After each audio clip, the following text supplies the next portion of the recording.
much, and good morning to all. Mr. Chair. Ma'am Yana, pwede.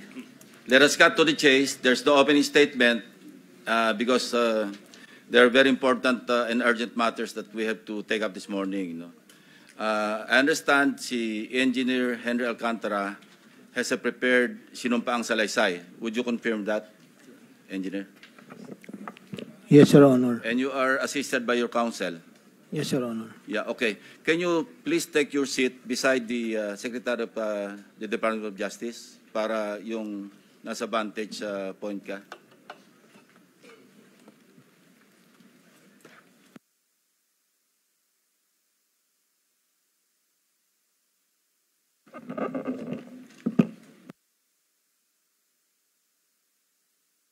Yung counsel mo, pwede nando sa likod para you can advise him.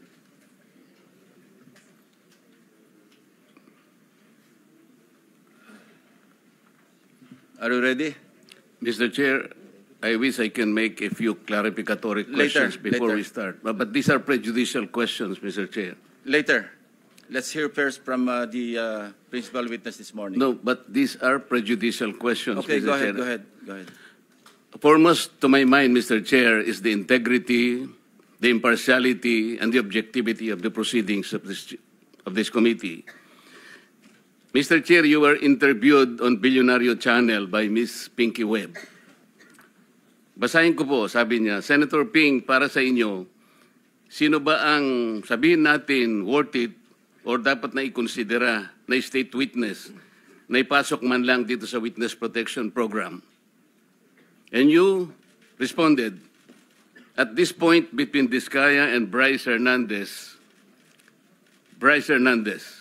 Mr. Chair, question is, does the chairman has the prerogative or the right to make judgment? No. That's my perspective, no? That's my personal opinion outside of the hearing or outside of this hall. So don't question my opinion.